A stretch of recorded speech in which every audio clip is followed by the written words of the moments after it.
तो भारतीय बाजारों में ऊपरी स्तरों से तेज बिकवाली देखने को मिल रही है और इस तेज बिकवाली के अंदर इस बार सबसे ज्यादा जो डैमेज हुआ है वो हुआ है रिटेल निवेशकों को। रिटेल निवेशकों को क्यों डैमेज हुआ? क्योंकि बाजार की इस तेजी के अंदर रिटेल निवेशकों ने बढ़ चढ़ के मिड कैप स्मॉल कैप में हिस्सेदारी बढ़ाई है और जैसे जैसे हिस्सेदारी बढ़ाते गए हैं और मिड कैप स्मॉल कैप की सीवियर डैमेज के अंदर बाजार में उनकी हिस्सेदारी बड़ा हिस्सा रखती है, तो इसलिए बिकवाली भी देखने को मिल रही है। दरअसल इस बाजार को मेजरली ओन करते हैं प्राइवेट इन्वेस्टर्स। करीब करीब 40% के आसपास की हिस्सेदारी प्राइवेट रिटेल निवेशकों की होती है। फिर आती है बारी एफआईएस की, जिनकी 16-16.5% के आसपास की हिस्सेदारी है। म्यूचुअल फंड 9% के आसपास की हिस्सेदारी रखते हैं और रिटेल निवेशक करीब करीब 6-6.5 या कह लिए 7% के आसपास की हिस्सेदारी पूरे बाजार में रखते हैं। लेकिन मिड कैप स्मॉल कैप में यह हिस्सेदारी कहीं ज्यादा है। पहले कुछ आंकड़े आपके सामने रखता हूं। अब तक NSE 500 में 15% के आसपास की बिकवाली आ चुकी है। ये इंडेक्स के लिहाज से एक बड़ी बिकवाली आप कह सकते हैं, लेकिन स्टॉक स्पेसिफिक ऐसे कई सारे शेयर हैं जहां पर तेज बिकवाली देखने को मिली है और 50% तक ऊपरी स्तरों से शेयर नीचे आ चुके हैं। और ये वही शेयर है जहां पर रिटेल निवेशकों ने बढ़ चढ़ के हिस्सा लिया और बढ़ चढ़ के हिस्सेदारी रिटेल निवेशक इन कंपनियों के अंदर रखते हैं। शुरुआत करते हैं कुछ आंकड़ों के साथ। सबसे पहला नाम आता है स्टर्लिंग एंड विल्सन का, SW सोलार का। करीब करीब 60% ये शेयर ऊपरी स्तरों से नीचे आ चुका है और इस ऊपरी स्तरों से नीचे आने की कई वजह भी है, जिसमें उनके खराब नंबर्स हैं, एक बड़ी तेजी है, महंगे वैल्यूएशन है। अभी भी ये शेयर 300 के मल्टीपल के आसपास कामकाज कर रहा है। लेकिन इंटरेस्टिंग पार्ट यह है कि 60% की बिकवाली में रिटेल निवेशकों के पास करीब करीब 23% के आसपास की हिस्सेदारी, यानी कि 100% जो कंपनी की हिस्सेदारी होती है उसमें 23% हिस्सेदारी सिर्फ रिटेल निवेशकों की है। अब यहां बात आती है कि रिटेल निवेशक कौन है? रिटेल निवेशक वो है जिनकी होल्डिंग 2 लाख से कम है, जो कि सेबी की तय गाइडलाइंस है। तो छोटे निवेशकों की 23% के आसपास की इस कंपनी में हिस्सेदारी और शेयर करीब करीब 60% ऊपरी स्तरों से टूट चुका है। इसके बाद बारी आती है नेटवर्क 18 की। करीब करीब 60% के आसपास की ये भी बिकवाली दिखा चुका है ऊपरी स्तरों से लेकर अब तक, और यहां पर भी रिटेल निवेशक 15-15.5% के आसपास की हिस्सेदारी कमांड करते हैं। इसके बाद चेन्नई पेट्रो, ये एक और ऐसा नाम है जहां पर करीब करीब 58% ऊपरी स्तरों से ये शेयर फिसल चुका है। दरअसल क्रूड की वजह से कह लीजिए या फिर PSU के एक बड़े रनअप के बाद प्रॉफिट टेकिंग कह लीजिए, जिसके दम पर ये शेयर 58% के आसपास टूट चुका है और 13-13.5% के आसपास की हिस्सेदारी यहां पर भी रिटेल निवेशक कमांड करते हैं। तो एक बड़ी हिस्सेदारी रिटेल निवेशकों की चेन्नई पेट्रो के अंदर भी शामिल है। फिर बारी आती है रेमंड की। इस शेयर में एक तरफा तेजी आई, 3,000 रुपए से लेके 300 रुपए से लेके 3,000 रुपए के ऊपर तक ये शेयर चला। उसके बाद डीमर्जर आया और डीमर्जर के बाद से एडजस्टमेंट की तरफ से शेयर करीब करीब 60% ऊपरी स्तरों से नीचे आ चुका है। इस 60% की बिकवाली में सबसे ज्यादा जो डैमेज हुआ है वो रिटेल निवेशकों को है। करीब 22.5% के आसपास की हिस्सेदारी रिटेल निवेशक इस कंपनी के अंदर कमांड करते हैं। फिर बारी आती है आइडिया की। आइडिया, वोडाफोन आइडिया इस देश की सबसे ज्यादा बड़ी इक्विटी कमांड करने वाला शेयर है। करीब 7400 करोड़ शेयर मार्केट में है और यह शेयर भी ऊपरी स्तरों से 53% टूट चुका है। चाहे टैरिफ को लेकर इश्यूज कह लीजिए, डेट को लेकर इश्यूज कह लीजिए, जिसके दम पर बिकवाली आई है। और यहां पर रिटेल निवेशक 8% हिस्सा रखते हैं। सुनने में 8% काफी छोटा नंबर है, लेकिन 7400 करोड़ के शेयरों में 8% हिस्सेदारी रखना अपने आप में एक बड़ा नंबर हो जाता है। तो इस लिहाज से रिटेल निवेशकों को यहां काफी घाटा झेलना पड़ा है। इसके बाद बारी आती है कोचिन शिपयार्ड की।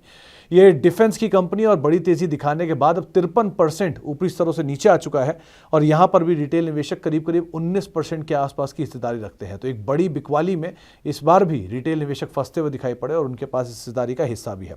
एक और नाम ऐसे ही है, वो है शिपिंग कॉर्पोरेशन ऑफ इंडिया। 52% के आसपास ये भी NSE 500 के सबसे ज्यादा टूटने वाले शेयरों में शुमार है और यहां पर भी रिटेल निवेशक करीब करीब 20% के आसपास की हिस्सेदारी रखते हैं। यानी कि जो 100% हिस्सेदारी है उसका 1/4% के आसपास का हिस्सा सिर्फ रिटेल निवेशकों के पास है। इसी श्रृंखला में रेलवे क्षेत्र से टीटागढ़ रेल भी करीब करीब 52% ये शेयर ऊपरी स्तरों से टूट चुका है और एक बड़ी बिकवाली ये शेयर दिखा चुका है। रेलवेज की तेजी में इसने पार्टिसिपेट भी किया और उसके बाद ऊपरी स्तरों से टूटा भी, लेकिन इस ऊपरी स्तरों से टूटने में करीब करीब 26-26.5% के आसपास की रिटेल हिस्से निवेशकों की हिस्सेदारी, यानी कि एक बड़ा हिस्सा 1/4% से ज्यादा इस कंपनी को कमांड रिटेल निवेशक करते हैं। सो इस लिहाज से भी यहां पर जो बड़ा डैमेज हुआ है वो रिटेल निवेशकों के हुआ है। फिर बारी आती है MMTC की। इस कंपनी में 50 50% ऊपरी स्तरों से बिकवाली आ चुकी है, शेयर आधा हो चुका है और यहां पर भी रिटेल निवेशक काफी फंसे, करीब 8% के आसपास की हिस्सेदारी रिटेल निवेशकों की। तो आपका सवाल यह उठेगा कि रिटेल निवेशक की सिर्फ 8% की हिस्सेदारी है, लेकिन इस कंपनी में 90% हिस्सेदारी सरकार की है। तो 90 और 8 98% हिस्सेदारी सिर्फ ये दो पक्ष रखते हैं, रिटेल और सरकार। तो एक बड़ा डैमेज यहां पर सरकार के साथ साथ रिटेल पर भी होता हुआ दिखाई पड़ा। इसके बाद अगर कुछ और कंपनियों की बात करें तो गार्डन रीच करीब 50%, ये शेयर भी ऊपरी स्तरों से आधा हो चुका है और आधा होने के बाद 17.5% के आसपास की हिस्सेदारी यहां पर भी रिटेल निवेशक रखते हैं। तो एक बड़ी डिफेंस स्टोरी की तेजी के बाद अब डिफेंस स्टोरी की बिकवाली, और बिकवाली में रिटेल निवेशकों के पास करीब 17.5% के आसपास की हिस्सेदारी है। एक और नाम है वो है ईज माई ट्रिप का, करीब 50% के आसपास ये शेयर ऊपरी स्तरों से आधा हो चुका है और यहां पर रिटेल निवेशक बड़ी संख्या में फंसे भी हैं और लगातार प्रमोटर की तरफ से बिकवाली भी हुई है। प्रमोटर की हिस्सेदारी लगातार क्वार्टर बाय क्वार्टर घटती गई और रिटेल निवेशकों की हिस्सेदारी बढ़ती गई। अब इस कंपनी के अंदर करीब 33.5 या 34% के आसपास की रिटेल निवेशकों की हिस्सेदारी है। तो एक बड़ी संख्या में रिटेल निवेशक इस कंपनी को ओन करते हैं और इसका एक इंपैक्ट भी दिखाई पड़ रहा है कि ये शेयर जैसे से टूटा, मेजर नुकसान जो हुआ है वो रिटेल निवेशकों को हुआ है।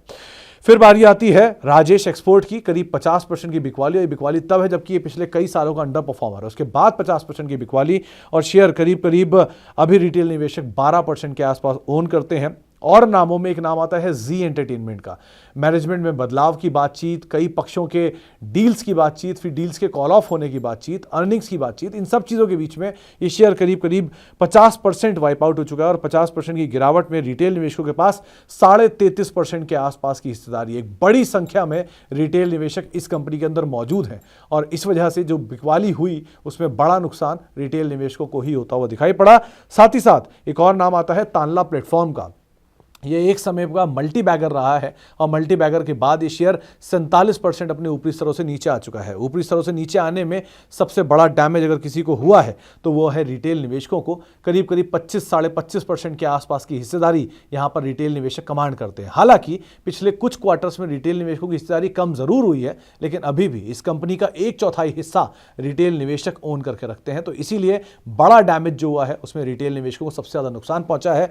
और 14वीं कंपनी की अगर बात किया तो वो है उज्जीवन स्मॉल फाइनेंस बैंक। ये भी ऊपरी स्तरों से करीब 50% के आसपास की वैल्यू वाइप आउट कर चुका है और 50% की वैल्यू में गिरावट में सबसे बड़ा नुकसान रिटेल निवेशकों को हुआ। 34% हिस्सेदारी इस कंपनी के अंदर रिटेल इन्वेस्टर्स ओन करते हैं। सो कोई भी डैमेज अगर होता है तो सबसे बड़ा डैमेज रिटेल इन्वेस्टर्स को ही पहुंचेगा। तो ये वो सब नाम है जहां पर हायर लेवल से करीब ऑन एन एवरेज 50% के आसपास की बिकवाली आ चुकी है, यानी कि आधे हो चुके हैं शेयर। और इन सभी में ऑन एन एवरेज रिटेल निवेशकों की करीब 20 से लेके 25% के आसपास की हिस्सेदारी है। तो इस बाजार की बड़ी बिकवाली का, जहां पे NSE 500 में इन शेयरों में तेज गिरावट आई है, उसका सबसे बड़ा नुकसान जो है वो रिटेल निवेशकों को होता हुआ दिखाई पड़ा है। और एक बार फिर से रिटेल निवेशक वो निवेशक होते हैं जहां पर सेबी की गाइडलाइंस के हिसाब से 2 लाख से कम होल्डिंग कमांड करते हैं। तो आम निवेशकों का पैसा इन शेयरों में सबसे ज़्यादा इस बार ही गिरता हुआ दिखाई पड़ा है। तो अगर कोई भी आप निवेश का फैसला ले रहे हैं तो सोचकर समझकर उसके बाद ही अपने निवेश का फैसला लीजिएगा।